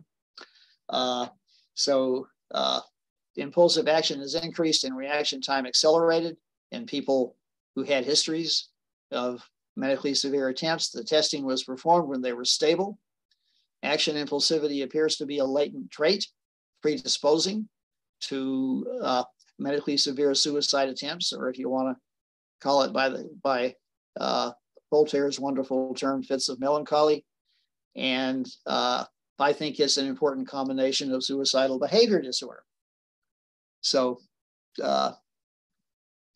trait impulsivity increases susceptibility to arousal and sensitization. And sensitization, in turn, increases action impulsivity. That's what it looks like happens from looking at people. There is normally an adaptation against trait impulsivity. People with bipolar disorder, major depressive disorder, who don't have substance use disorders, have never had big trauma, haven't had too many episodes and so forth. Interesting. They don't have increased action impulsivity, even though they have increased trait impulsivity, but they have slower reaction times, and they have what's called a conservative response bias. So they make fewer impulsive responses, but also fewer correct responses. But if people with the same diagnoses have been exposed, have a substance use disorder, or if they've had lots of episodes or something like that, that compensation goes away, and they have fast reactions, and they have impulsive response bias. And so they are susceptible to trouble because action impulsivity, like I've already mentioned, it short circuits potentially adaptive behavior. It jumps in at 50 milliseconds after a stimulus and prevents you from being able to consider a wiser course of illness. So action impulsivity, I've already mentioned this, 50 milliseconds versus about 200. So it can short circuit doing things. So that's, in terms of sensitization, this slide shows sensitization to stress. And the important thing about stress sensitization is that the stressor has to be seen as inescapable by the person who is experiencing it in order to produce sensitization. And so in this slide, who is going to get stress sensitization in PTSD? It's going to be the snake. Snake can't get away. She is going to become more resilient because she's learned that she can escape stressors. And he's experiencing a stressor of normal experience, which is romantic rejection. But anyway, so stress or trauma must be seen as inescapable to be related. This has been shown, very nice data in animals and not bad data in humans. And the trauma, as you now know, because Bob mentioned it, can be prenatal. And it's the same thing. Prenatal trauma can produce sensitization if it is seen as being inescapable. If it is seen as being escapable, then and it is much less likely to cause sensitization, shown very nicely in animal experiments, and in humans, it's much harder to do that directly. This is the basic process of sensitization, the many things that can cause behavioral sensitization, the fact that they cross-sensitize, the fact that it can happen prenatally, and that sensitized behavior, stress-induced arousal, and anhedonia, interestingly enough, action impulsivity increased. So trait impulsivity predisposes to sensitization. Action impulsivity occurs as a result of sensitization. So we could prevent sensitization. That's one thing we could do about it. Usually it's too late by the time we see somebody. More practical is that we can prevent the expression of sensitization. We can see in whom sensitization has probably developed, and we can say, what can we do to prevent this sleeping giant from waking up? So these are some of the evil things that happen. Stress-induced alcohol or drug use, stress-induced impulsivity, stress-induced anhedonia or hopelessness, latent labile behavioral effects, waiting for the wrong kind of stress and hyperarousal to come along. So what can we do? How can we help somebody to be resilient? Reframing of stressors. People need to learn to reframe stressors.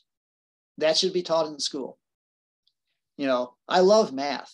I think it's elegant and fun. But I think that when somebody is in middle school, it is more important that they learn about stress reframing and how to do that than it is for them to learn about pre-calculus. It's just the way it is. Another thing very helpful to foster resilience is increased social interactions. That's why we were talking in the discussion about how important recess is. You go out, you play with other people, you fall down, all kinds of stuff happens, and you learn to figure that out. Physical activity. Physical activity helps depression. Physical activity helps most psychiatric problems. It certainly is helpful with people who have stress-related and trauma-related disorders. It certainly is helpful with people who are trying to get over an addiction, as long as they don't get addicted to physical activity. Physical activity, we humans evolved for thousands of generations. We were active all the time. That's how we lived. Now, all of a sudden, we're sitting on our butts all the time. And we wonder why we have all these problems that are made better by physical activity. Physical activity is natural for humans, and the way we live is not. Then enriched environment, I can say the same things about that. Stress inoculation, where you're exposed to mild stressors that you can withstand, increases your ability to be resilient to more severe ones. And these are all things that ought to be part of normal childhood and normal adulthood. So this slide shows there's a vicious cycle. You make a medically severe suicide attempt, and then all these horrible things can happen. It can be fatal. You have increased risk for future attempts. You have increased mortality from all sorts of other things that are basically trauma related, and you have other problems with life. And then this feeds back into the behavioral sensitization and possible recurrent episodic illness that predisposed to the conditions that set up the medically serious attempt in the first place. And how do we direct treatment? We focus our treatment at the medically severe suicide attempt. That's, we're clinicians. So if we were talking about cancer treatment, would we say, well, it's clear that the key moment in cancer treatment is when the cancer is developed into a stage 4 illness? The key moment is preventing that. The key moment is doing something about the things in this bottom block here, so all these evil things in the upper blocks don't happen. So we have to identify people susceptible to fits of melancholy. So history of trauma, history of addiction. We need to pay more attention to things that happened before the person was born. And also in our society, we need to pay more attention to things that can help foster resilience in people before they have babies. or before they father babies for that matter, because that also makes a big difference. Then recurrent or progressive psychiatric illness like personality disorders, addictions, all sorts of things like that that have prominent impulsivity. We need to be able to identify the presence of those things. And then there are ways to measure action impulsivity, some of which are not that terribly hard to do, but they're not done in standard practice. We should have probably some kind of an evaluation the way neurology departments have for people who come in concerned about early cognitive trouble, except we're concerned about lifelong behavior trouble. You know, some of these things that give you a pretty good look about whether somebody is at risk for something like suicidal behavior disorder. To do the immediate memory task, which measures action inhibition, takes 11 minutes. Susceptibility to stress-induced hyperarousal can be measured by startle responses, but then there's probably other ways to do that that are less technological. The important thing is we need to pay attention to these processes. So how about treating? I've already mentioned some non-pharmacological things that we need to do. And Bob mentioned the use of life charts, which is a powerful thing to do. And patients, once they kind of discover what it is and what they get from it, generally like to do it and value it. And it gives the patient one thing that we don't give patients enough of and that they need because they're human beings is what they called in English class agency. Somebody does better if they have agency. So we say, to be able, you know, for us to work together the best and for me to take care of you the best, this is a team and we need to know what's happening. And so we do the life chart. It's a powerful thing to do. It's not only good because it produces knowledge, it's good for the relationship and it's good for the, you know, for the patient's sense of somebody who does active things to solve problems. So there are some medicines that can be helpful. Bob talked about lithium. Lithium is the only thing that's been shown to reduce actual death by suicide. Nothing else has been shown to do that. Even lithium in the drinking water. And I think at first that sounds crazy because it's not high concentrations. On the other hand, if that's all the water you're drinking and you drink it year after year, lithium is going to gradually build up inside cells. So I can see how that could happen. So even when lithium does not prevent mood relapse, it reduces suicide. So an important thing to realize partly that what we're talking about is a problem about how the brain works that goes across diagnoses. It appears to reduce impulsivity and aggression. Some very nice studies done in humans and also quite a bit in animals. And it disrupts behavioral sensitization. It doesn't shut it down the way some other things do, but it disrupts the development of sensitized behavior. And it also has many other apparent medical advantages that are beyond what we can talk about. So I think that low dose lithium, I just got to second what Bob said. I think that low dose lithium introduced very early when we see that somebody has this kind of problem with mood and action regulation, possible exposure to sensitizing stimuli, especially early in life. I think that whatever else we do, low dose lithium can be a very powerful intervention. Then something that works, that's talked about a lot, that works slowly is clozapine. It reduced suicidal behavior, and the only really rigorous study was schizophrenia, but it did not reduce suicidal attempts or mortality. It may have reduced attempts, it was close. It reduced suicidal ideation.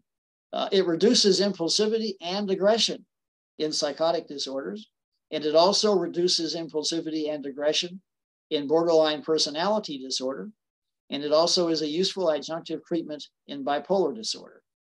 So I think that aside from its antipsychotic effect, it also can be very useful in disorders of behavior control over the long time. It can cause very severe metabolic syndrome, which is a side effect that shortens life. which means that we need to indoctrinate our patients about the importance of physical activity, but we need to already be doing that, whatever medicine we give. So then ketamine and NMDA antagonists can work acutely to reduce acute suicidal ideation, at least in people with affective disorders. That's what's mostly been shown. And ketamine or the NMDA antagonists block the expression of sensitized behavior, which is a very strategic thing to do when your back is against the wall. So it's being able to get somebody to ketamine or something when the situation is like that, or to incorporate it into kind of a two-pronged treatment approach from the start. So there may be other things that'll be easier to administer and stuff than ketamine. It's not certain whether other NMDA antagonists are as effective as it is. It's not certain whether other ways of administering ketamine are as effective as infusions are. And also ketamine, because of the nature of the way it's been studied, has only been shown to reduce suicidal ideation. It isn't the kind of treatment where we're going to be able to show whether it reduces actual suicide mortality or not. So to summarize, action is regulated by interacting long and short-term mechanisms. Long-term includes what you're born with, but it also includes sensitization, particularly to early events that are salient in their relationship to survival, like because they go right to reward in pleasure centers and short circuit them, or they provide threats. Short-term behavior regulation includes impulsivity, and particularly pre-attentional mechanisms that short circuit somebody's ability to use their innate intelligence and experience. And suicide is an example of this, not the only one, but it's the most extreme. And the rapid fluctuations in suicidal behavior are consistent with a lot of other data about the expression of sensitization in other contexts. Susceptibility to action, impulsivity, and stress-related arousal seems related to suicidal behavior. Things that we can detect and do things about, identifying them and demonstrating pharmacological effects is how we're going to get potential treatments without having to wait passively for rare events. How we can treat the so-called suicidal behavior disorder so as to minimize suicide crisis syndromes. So the risk for suicide, this is Golden Gate Bridge. It was a suicide magnet. 2,000 people or so have jumped off Golden Gate Bridge and about 30 survived. Now they've installed a net system. It's safer than it was, but it took more than a decade to do that because of tremendous arguments against it by people who objected to the fact that it wouldn't be as pretty.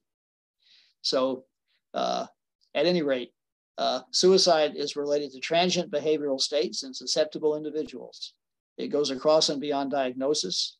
It represents interactions between immediate and long-term responses to salient stimuli, and we can prevent it. Hey, thanks. Alan, thank you very much for the excellent, the outstanding speech. I love the last comment you said that it took 10 years for the Golden Bridge to put a safety net because people thought it would be so pretty as a landscape. So this is more important than prevention, because probably if it was for cancer or for something else, there wouldn't be any issue of aesthetics in saving lives. It's another aspect of stigma. Yeah, it is. I remember Hagopa Kiskal, the late Hagop, told me once that he had interviewed one of these 30 survivors from jumping off the Golden Gate Bridge. And he told him that in the middle of the downfall, he changed his mind, which should have been something very terrible and very horrible to experience in the middle of the fall, to change your mind. Yeah, that was that was an amazing interview, because the guy there's this place apparently when you go over the Golden Gate Bridge, when you pass this thing that goes along the roadway, then you know that this is it. And so this guy suddenly said, I realized everything in my life was fixable except this.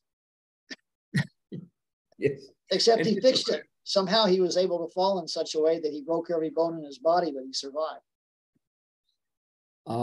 So I loved what you said, that there is impulsivity, the issue of impulsivity and of social relationships.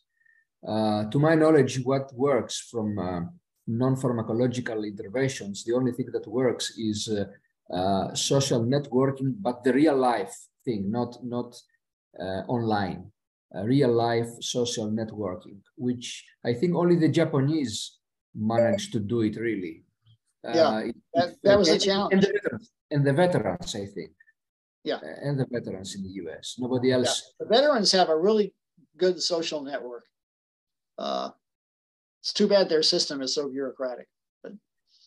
But still, they are, I think, the only ones that managed to do this in the Western Hemisphere. And then also, you said that essentially it's unpredictable. Most patients that kill themselves had never expressed suicidal thoughts, and you can't find them these thoughts or in any kind of notes or registries after their death. So it's really impossible to predict. And also people who express suicidal thoughts, it's quite different from attempting, and this is quite different from dying from suicide, which makes prediction and prevention a very difficult task. So, any comment on how we should go on from the point we are? Because there is, in my view, there is a banalization that suicide is something like a social event, a social issue. When I was trying to work on suicidal rates across Europe, I contacted a lot of prominent geneticists to see how genes, and especially ancestry haplogroups, fluctuate through Europe. And most of them told me that, no, don't look at that. Suicide is a social thing. Has nothing to do with mental illness or biochemistry. And it impressed me that these people had this very Cartesian dualistic. Yeah, it's too bad that attitude still exists among educated, intelligent people, because there's certainly a social side of it, but that's something that can be used to help to address the behavior. Any idea why there are so many differences between parts of the world and within the US concerning suicidal rates? I mean, Alaska, the Appalachian states, and California, and the Great Plains in the US have quite different suicidal rates. I think it's something like 50 in Alaska and 6 in New York, 50 to 6, 10 times higher in Alaska and in the Appalachians, something like that. And also in Greece, we have something like 6. And then in Ukraine before the war, or in Hungary, we have something like 60, 70. It's huge difference.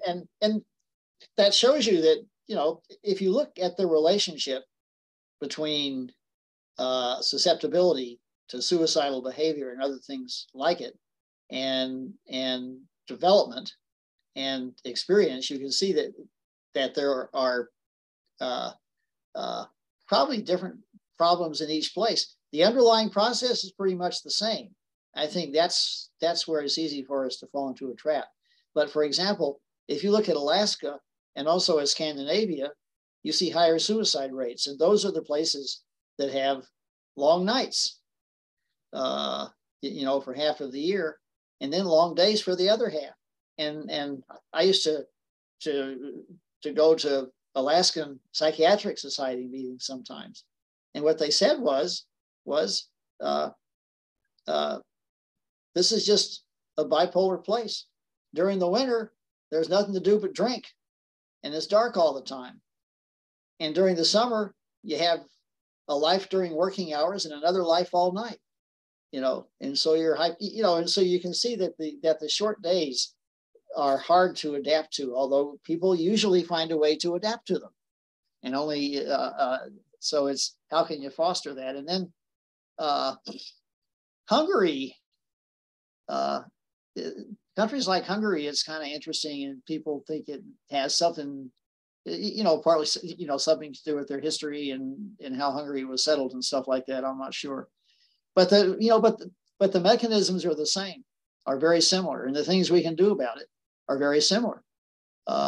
If we can address potentially inescapable stressors, if we can foster development of resilience and agency through things like stress reframing, and during childhood a chance to play, and stuff like that. Whichever of whatever the context is, we can help the process. And of course, another aspect of suicide is this relation between impulsive behavior and intermittent hypoxia, which is apparently why there's a correlation between suicide rates and altitude. But even there, the actual numerical size of that is small enough that you see, well, wait a minute, if I could do something with what's really going on, then, people are going to be okay no matter how high up they live, as long as they get enough oxygen for their brain to work, just like people can be okay even if they live near the North or South Pole, if it's possible to develop a kind of a stable routine of activity and support. So there's a challenge that's a combination of, I think, diagnosis, picking up the situations that our patients are in, and using the right kind of pharmacological and non-pharmacological treatments, all of which are, to me, things that kind of make sense. For example, the things that help resilience and so forth.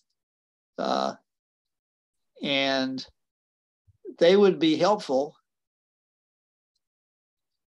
even if, sorry, my slideshow popped up again.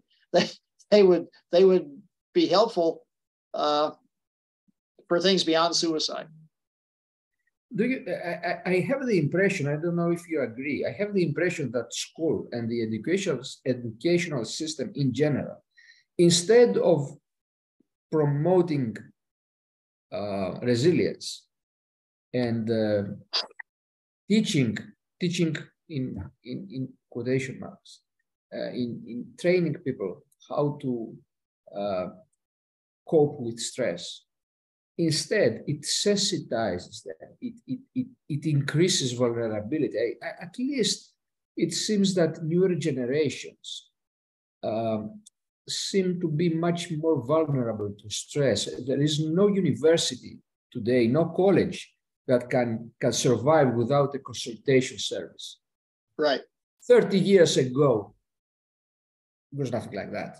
But today, it's impossible for a community like this to survive without extensive services like this. So, and we also need all kinds of consultation for younger people. That was not the case 50 years ago, 30 years ago. Right. And of course, there's probably several reasons for that.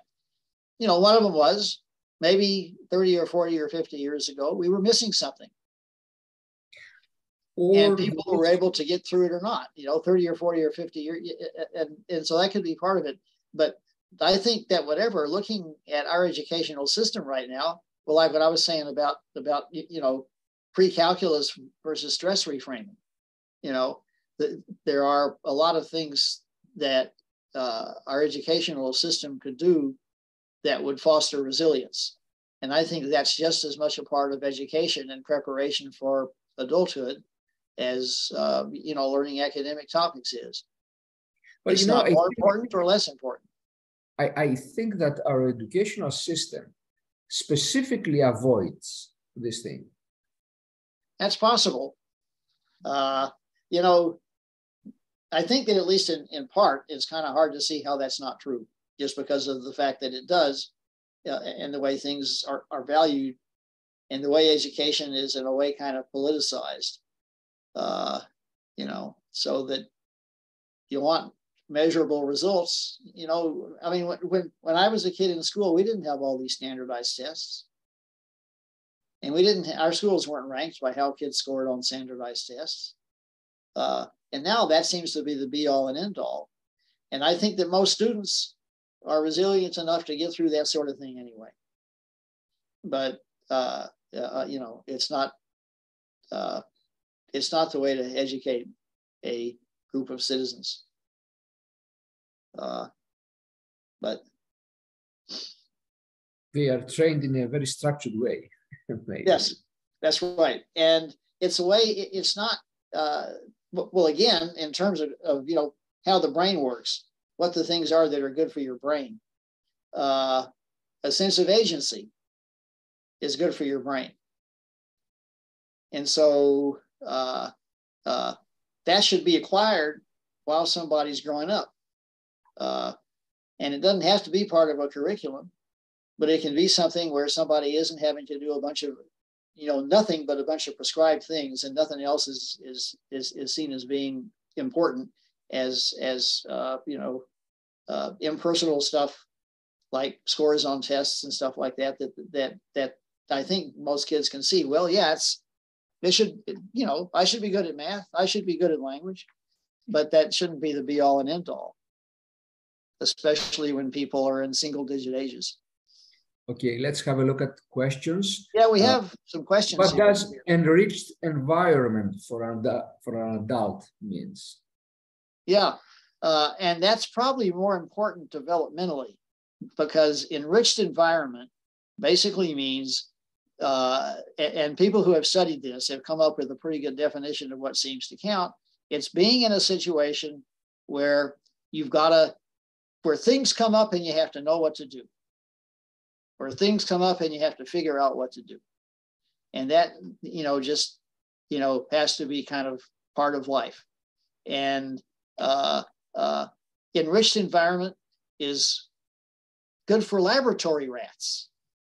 If you put them in a cage and you give them toys and stuff like that, they do better than if you just put them in a cage. And it's good for monkeys, and it's good for human beings. And then you kind of realize that enriched environment for laboratory rats is probably like their normal environment, and so we're giving it back their normal environment, and we see that they do better. And for humans, I think that it means being exposed to a certain amount of variety, some of which is predictable and some of which is not predictable, just in the course of their usual experience, which probably is what non-urban, human experiences has always been like, and maybe still is, I don't know. And so enriched environment is having a variety of different kinds of stimuli, including social, that present plenty of surmountable challenge that is not necessarily predictable. I mean, that's the way I would define what people are talking about when they say that that's good.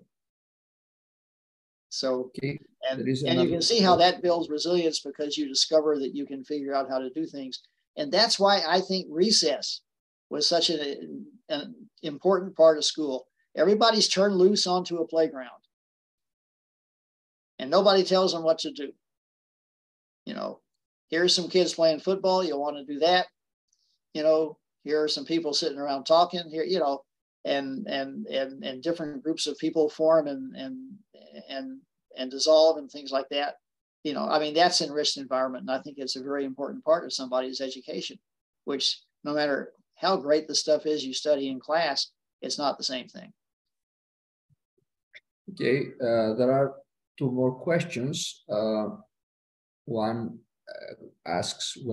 essentially asks whether obstacles during the act of suicide itself that could postpone for a few minutes the event, like missing the bullets, for example. Right. Would that be mean that they are not completely persuaded, completely making up? They haven't made up their mind completely, and there is some kind of uncertainty that concerning their will to die. It could, but it means that somebody got to that point where the bullets were fired, etc. And the person was so fortunate, either because, you know, they decided to pull back at the last minute, and that certainly happens, or just dumb luck, you know, the bullet stuck in the chamber or something like that. And any kind of obstacle like that, in or right before a suicide attempt, can often be life-saving. And afterwards, the person will usually, well, you'll see two responses to that from patients. One of them is they'll say, "Thank God."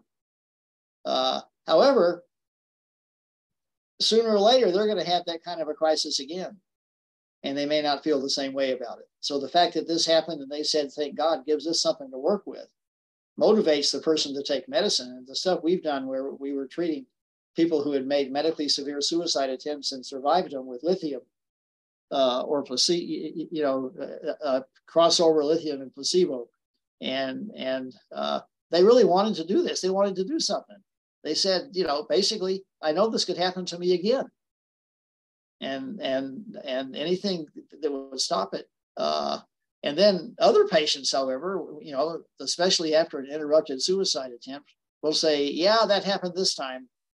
But, you know, I think that I can stop that next time. I know where to go now, or I know what to do," you know. So you get all kinds of reactions to it, but the usual reaction is exactly the reaction described by the questioner.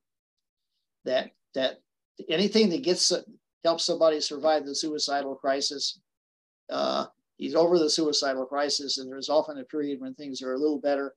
But the fact is that the person is still susceptible to having suicidal crises, and, you know, still has long-term risk.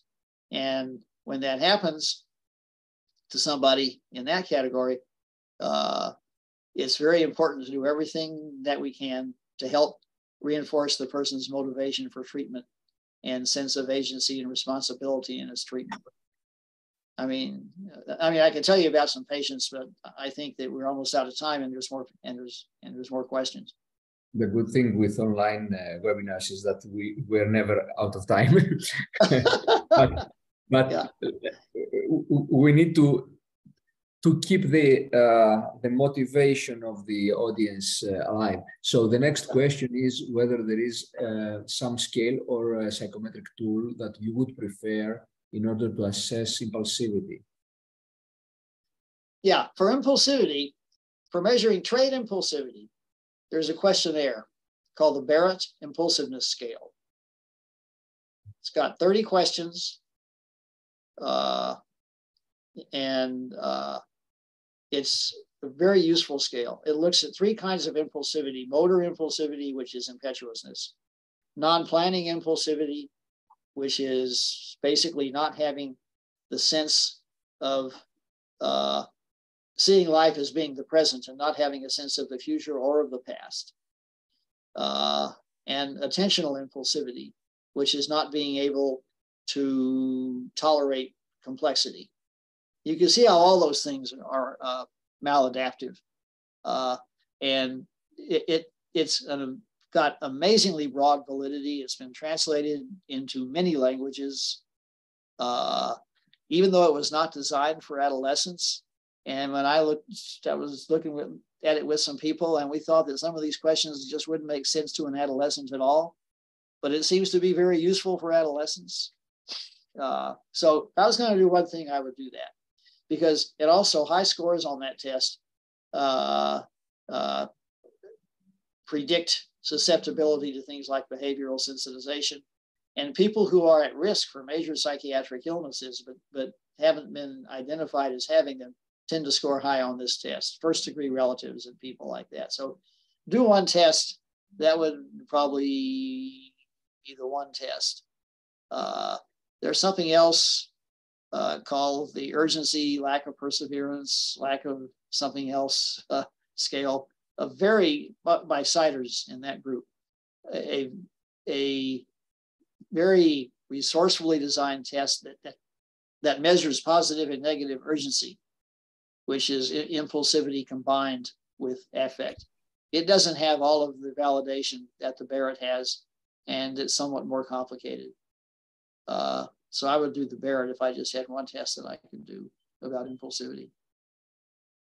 The last question is it's a comment, really. There must be a social aspect if you consider that many Chinese have committed suicide due to prolonged lockdown. Any comment regarding that? Well, I don't think we know how many Chinese committed suicide. It's very difficult to know much more.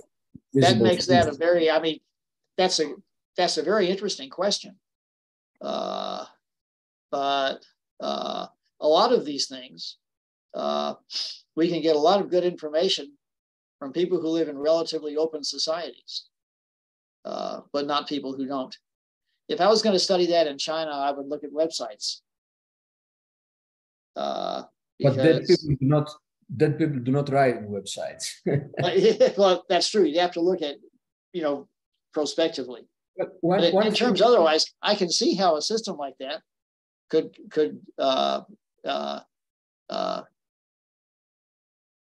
for some people, the structure might be useful, but I can see how a system like that would foster a high suicide rate, unfortunately.